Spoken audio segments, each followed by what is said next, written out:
بسم اللہ الرحمن الرحیم۔ تمام دیکھنے اور سننے والوں کو السلام علیکم۔ ایک دفعہ کا ذکر ہے کہ ایک گاؤں میں 4 دوست رہتے تھے۔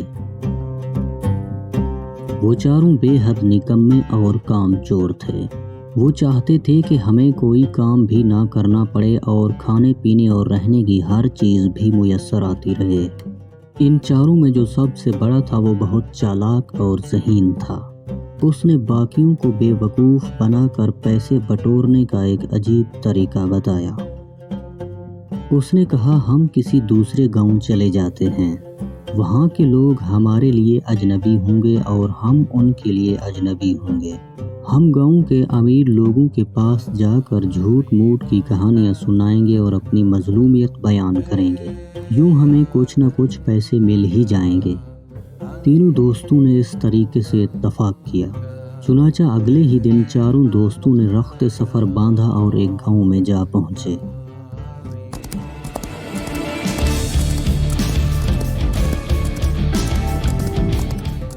وہاں کے امیر لوگوں کے پاس جا کر عجیب و غریب جھوٹی کہانیاں گھڑتے اور بعض دفعہ اپنی مظلومیت بیان کرتے تو لوگ ان کو پیسے دے دیتے۔ جب یہ چاروں گاؤں کے امیر لوگوں کو اچھی طرح لوٹ لیتے اور گاؤں کے لوگ ان کی چالاکی اور مکاری کو سمجھنے لگتے تو یہ اس گاؤں سے بھاگ کر کسی دوسرے گاؤں میں پہنچ جاتے اور وہاں کے لوگوں کو بے وقوف بنانے لگتے۔ اس طرح انہوں نے اچھا خاصا مال جمع کر لیا تھا اور جھوٹ بولنے میں بھی کمال مہارت ہو گئی تھی۔ ایک دفعہ یہ چاروں یوں سفر کرتے کرتے ایک دور دراز کے گاؤں میں پہنچے۔ وہاں ایک ہوٹل میں انہوں نے دیکھا کہ ایک کونے میں امیر کبیر تاجر بیٹھا ہوا ہے۔ اس کے آس پاس اس کا قیمتی سامان بھی پڑا ہوا تھا اور اس تاجر نے قیمتی لباس پہنا ہوا تھا۔ تاجر کو دیکھ کر ان چاروں کے منہ میں پانی بھر آیا اور سب سوچنے لگے کہ کسی طرح اس تاجر کا مال ہمیں مل جائے۔ ان چاروں میں سب سے بڑے کے ذہن میں ایک ترکیب آئی۔ اس نے یہ ترکیب تینوں کو بتائی تو تینوں نے اس بات میں سر ہلا دیے۔ چنانچہ یہ چاروں دوست تاجر کے پاس گئے۔ سلام دعا کے بعد ان میں سے ایک دوست نے تاجر سے کہا، اگر آپ رضامند ہوں تو ہم آپ کے ساتھ ایک کھیل کھیلنا چاہتے ہیں۔ وہ یہ کہ ہم سب ایک دوسرے کو جھوٹی کہانیاں سنائیں گے اور شرط یہ ہوگی کہ ان جھوٹی کہانیوں کو سچ کہنا پڑے گا۔ اگر ان کہانیوں پر کسی نے جھوٹا ہونے کا الزام لگایا تو وہ ہار جائے گا اور اس ہارنے والے کا سارا مال لے لیا جائے گا۔ تاجر نے کہا، واہ، یہ کھیل تو بہت مزیدار ہوگا۔ میں یہ کھیل کھیلنے کے لیے تیار ہوں۔ اگر میں ہار گیا تو میرا سارا مال تمہارا ہو جائے گا۔ چاروں دوست یہ سن کر بہت خوش ہوئے اور سوچنے لگے کہ ہم ایسی ایسی جھوٹی کہانیاں اس کو سنائیں گے کہ یہ فوراً پکار اٹھے گا، یہ جھوٹ ہے، ایسا ہو ہی نہیں سکتا، اور ہم جیت جائیں گے۔ اس طرح سے تاجر کا سارا مال ہمارا ہو جائے گا۔ ضروری ہے کہ ہمارے اس کھیل میں گاؤں یا ہوٹل کا بڑا بھی موجود ہو تاکہ وہ ہماری ہار جیت کا فیصلہ کر سکے۔ تاجر نے کچھ سوچتے ہوئے کہا۔ چاروں دوستوں نے اس بات سے اتفاق کیا۔ چنانچہ گاؤں کے چودھری کو بلایا گیا اور وہ ان پانچوں کے ساتھ بیٹھ گیا۔ پہلے دوست نے کہانی شروع کی۔ کہنے لگا، میں ابھی اپنی ماں کے پیٹ میں ہی تھا کہ میری ماں اور باپ سفر پر روانہ ہوئے۔ راستہ میں آم کا ایک درخت نظر آیا۔ میری ماں نے وہاں رک کر میرے باپ سے کہا، مجھے آم کھانے ہیں، آپ درخت پر چڑھ کر آم توڑ کر لا دیں۔ میرے باپ نے کہا، یہ درخت کسی اور کا ہے اور آم بھی بہت اوپر لگے ہوئے ہیں، میں نہیں چڑھ پاؤں گا۔ لہٰذا میرے باپ نے انکار کر دیا۔ مجھے جوش آیا تو میں چپکے سے ماں کے پیٹ سے نکلا اور آم توڑ کر ماں کے سامنے رکھ دیے، پھر واپس پیٹ میں چلا گیا۔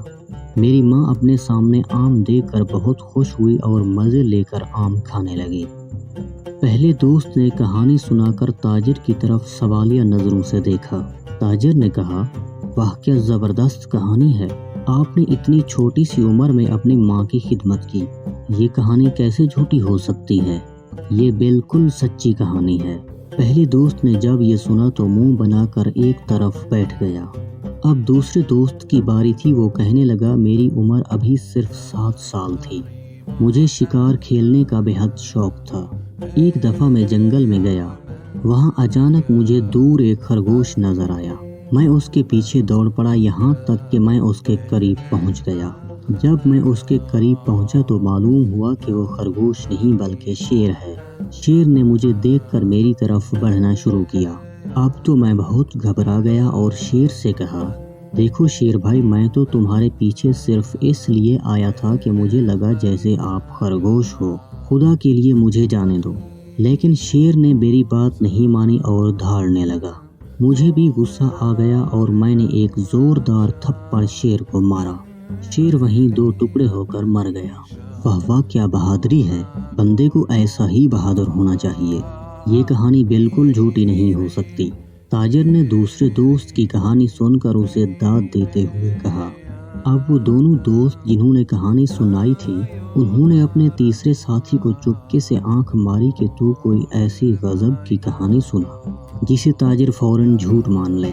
चुनाचा तीसरे दोस्त ने कहना शुरू किया, मुझे मछलियाँ पकड़ने का बहुत शौक था। इस वक्त मेरी उम्र सिर्फ 1 साल थी। एक दिन मैं दरिया के किनारे गया और वहाँ पानी में जाल डाल कर बैठ गया। कई घंटों जाल लगाने के बावजूद एक मछली भी जाल में ना आई। मैंने पास खड़े मछेरों से पूछा कि आज दरिया में मछली नहीं है क्या? उन्होंने बताया कि 3-4 दिनों से एक भी मछली हमें नजर नहीं आई। मैं ये सुनकर हैरान हुआ और दरिया में गोता लगा दिया। दरिया की तह में पहुंचकर मैंने देखा एक बहुत बड़ी मछली बैठी हुई है और आसपास की तमाम छोटी बड़ी मछलियों को खाए जा रही है। ये देखकर मुझे इस बड़ी मछली पर बहुत गुस्सा आया। मैंने इस मछली को एक ज़बरदस्त मुक्का रसीद किया और उसे वहीं ढेर कर दिया। फिर मैंने वहीं दरिया की तह में बैठकर आग जलाई और वहीं मछली पकाई और खाकर वापस दरिया से बाहर आ गया और अपना सामान लेकर घर की तरफ चल पड़ा। तीसरे ने कहानी सुनाकर उम्मीद भरी नजरों से ताजिर की तरफ देखा। ताजिर ने कहा, बहुत अच्छी कहानी है। दरिया की सब छोटी मछलियों को आज़ादी दिलवाई, कितना नेकी का काम किया है। ये बिल्कुल सच्ची कहानी है। अब चौथे दोस्त की बारी थी। उसने कहना शुरू किया, मेरी उम्र सिर्फ 2 साल थी। एक दिन मैं जंगल में गया। वहाँ खजूरों के बड़े बड़े दरख्त थे और इन पर खजूरें बहुत लगी हुई थीं। मेरा दिल चाहा कि मैं खजूरें खाऊं। चुनाचा मैं दरख्त पर चढ़ा और पेट भर कर खजूरें खाईं। जब मैंने दरख्त से नीचे उतरने का इरादा किया तो मुझे लगा मैं नीचे उतरते उतरते गिर जाऊंगा। मैं भूल गया था कि दरख्त से नीचे कैसे उतरते हैं। मैं दरख्त पर बैठा रहा यहाँ तक कि शाम हो गई।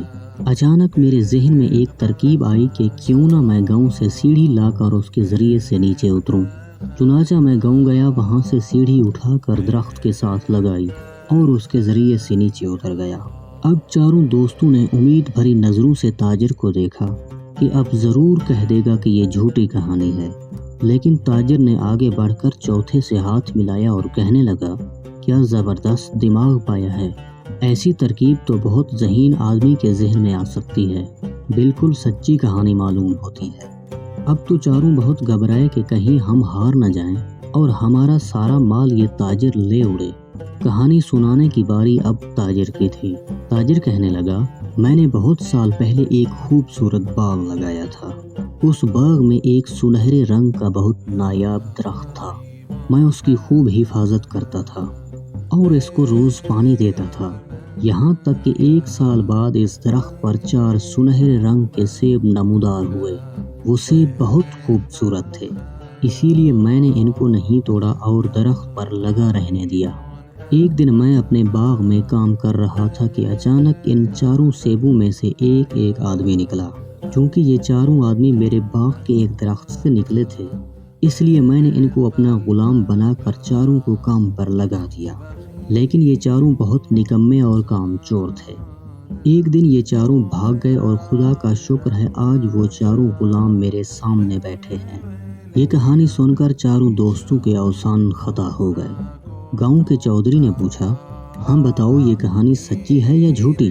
4 दोस्तों के हाथ पांव ठंडे हो गए। ताजिर की इस कहानी को झूठ कहें तो इनका सारा माल ताजिर का हो जाता है और अगर सच कहें तो ताजिर के गुलाम करार पाते हैं।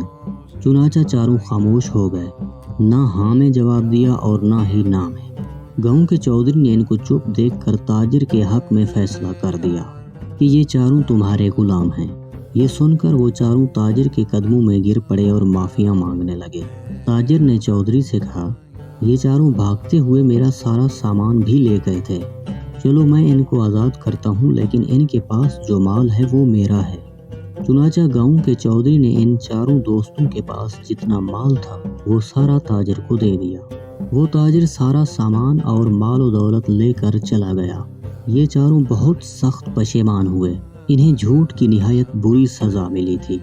चारों दोस्तों ने तय किया कि वो कभी झूठ का सहारा नहीं लेंगे, बल्कि मेहनत करके रोजी कमाएंगे। चारों वापस अपने गांव चले गए और झूठ से तौबा कर ली।